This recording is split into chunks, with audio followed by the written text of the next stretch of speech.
लाल पीली हरी नीली, बच्चों के चेहरे पर मुस्कान लाने वाली पतंग ले लो। बस 2-2 रुपए में अपने बच्चों को खुश कर दो भाई। पतंग ले लो, पतंग।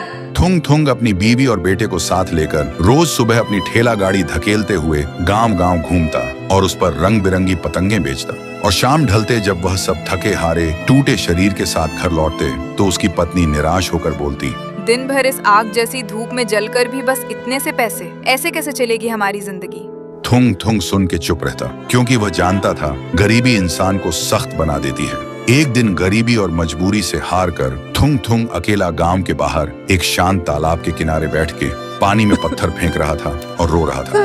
कैसी किस्मत दी है ऊपर वाले, घर में दाने नहीं और एक नन्हा मेहमान आने वाला है। मन हो रहा इसी पानी में कूदकर जान दे दूं, लेकिन कमबख्त तैरना भी नहीं आता। तभी अचानक पानी को चीरते हुए एक बेहद खूबसूरत जलपरी बाहर निकली। देखते ही थुंग थुंग की आंखें डर के मारे फटी की फटी रह गईं। जलपरी बोली, डरो मत थुंग थुंग, मैं इस जल की रक्षिका हूँ। मैंने तुम्हारी सच्चाई और तुम्हारा दुख देखा है। बोलते ही जलपरी ने अपने जादू से एक बांसुरी प्रकट की और थुंग थुंग को देते हुए बोली, ये लो, ये बांसुरी।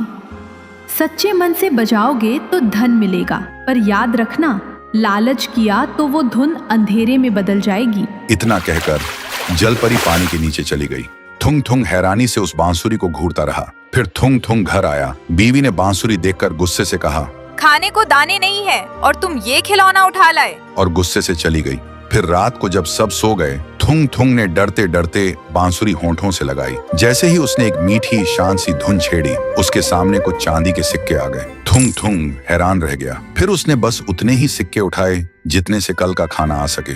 तब से धीरे धीरे थुंग थुंग की जिंदगी सुधरने लगी थी। पुरानी ठेला गाड़ी छोड़कर उसने गांव में एक दुकान खोल ली, अपने बेटे को स्कूल भेजना शुरू किया और शाम को घर लौटते वक्त अपनी बीवी के लिए तोहफा लाता। और अब वह बांसुरी तभी बजाता जब दुकान बिल्कुल न चलती। लेकिन जब थुंग थुंग की जिंदगी अचानक सुधरने की बात गांव के मुखिया को पता चली तो वह जलन के मारे आग का गोला हो गया। फिर एक रात वह चुपके से थुंग थुंग के घर आया और खिड़की से झांकने लगा। उस दिन थुंग थुंग की दुकान नहीं चली थी, इसलिए जैसे ही उसने जरूरत के लिए बांसुरी बजाई, मुखिया ने वह जादू देख लिया। देखते ही मुखिया की आंखों में लालच चमक उठा। उसने मन ही मन सोचा, बेवकूफ, जादुई बांसुरी से सिर्फ चंद सिक्के, मैं होता तो सोने की बारिश कराता। उसी रात जब थुंग थुंग गहरी नींद में सो गया, मुखिया वह बांसुरी चुपके से चुरा कर ले गया। फिर अपने घर आकर उसने बांसुरी होंठों से लगाई और लालच में जोर जोर से बेसुरा बजाने लगा। तभी अचानक आसमान से भयंकर तरीके से उसके ऊपर सोने की बारिश होने लगी और देखते ही देखते मुखिया सोने के नीचे दब गया और उस सोने के साथ साथ जमीन के अंदर धंस गया।